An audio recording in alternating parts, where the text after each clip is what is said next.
off balance all night. And when did you feel like, hey, I kind of got it tonight? No, it's a good feeling. Whenever you go in with the game plan, and obviously there was some adjustments made throughout the game, but for the most part, we stuck to the plan on what we were doing, and was able to get ahead, and then kind of make my pitch to kind of put them away, or our pitch to put them away, and defense playing great behind me, making plays, and keeping me out there. What was your conversation with Bob to get back out there for the 8th? I wanted to go back out there. Yeah.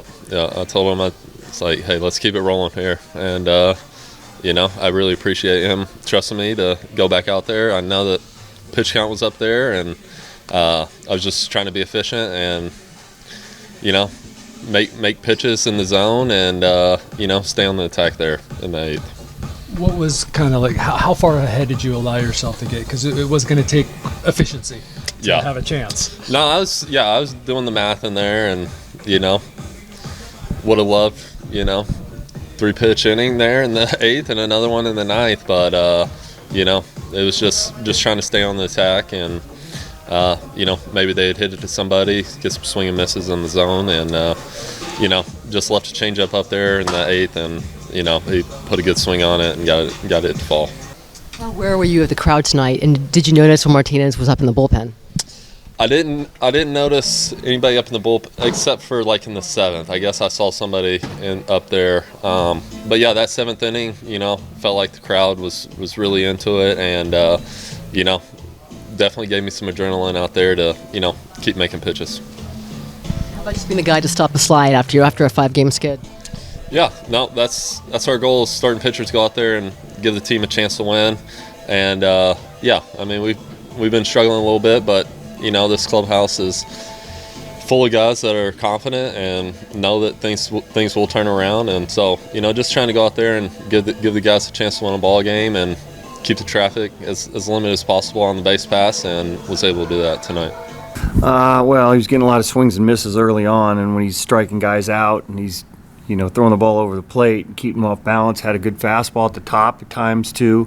Good breaking ball, throwing some cutters, had him really off balance today. So, it was early on you had a pretty good idea that he was going to pitch a good game. A little uncomfortable there with sending him back out for the 8th, but obviously we were going hitter to hitter with him. What was that conversation like? Did he have to lobby for it? I'll keep it private. He's been one out away twice in his career. So talked a little bit about what might the 8th look like, and not really the 9th at that point. No, we had an x-ray, so there's nothing broken in there. Got hit him on the top of the hand. Might have got a nerve or something like that. For him to come out of a game, it can't feel too terribly good. He's got quite the pain tolerance, so he got a lot of treatment. We'll see how he is tomorrow. You know what? We're very aware of what the strike zone was early on, and not trying to do too much. Take some pitches, get on base. Toddy gets hit, drives in a run. Kim gets a hit, drives in a run. We left some guys out there, but progress. What can you take from that? In that you let that pitcher do what he did and manufactured some runs. Right, and at this point in time, guys want to be the guy to get up there and get a hit, right? So to be patient, understanding of what we were looking at the time, and knowing that we could get some traffic out there, watching some pitches, I think was a good sign for us. How enjoyable is it to watch a guy like Michael Wacha throw? Because he has to be a certain way to be that dominant. Yeah, he's not throwing 98 miles an hour out there, and he's striking out 11 guys, so he's really fine. Off speed. The changeup's always a great pitch for him in any count.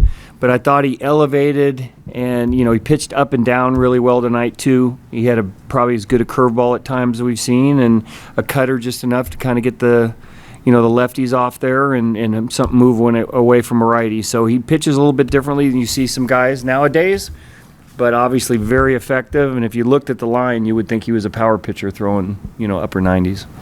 How much do you personally agonize over a pitch count versus a no-hitter? A lot. Well, and then there's a history with him too. I mean, he's had some injuries, and you have to be cognizant of that. And so, yes, it's everybody else has a great time. I don't. And my starting pitchers were giving me a little bit of a hard time because they were having a good time with it, but they knew I was not. Thought would you do anything superstition-wise during the game, like not moving or something like that? Well, it was cold, and I didn't put a sweatshirt on or a jacket on. That was kind of my superstition for the night.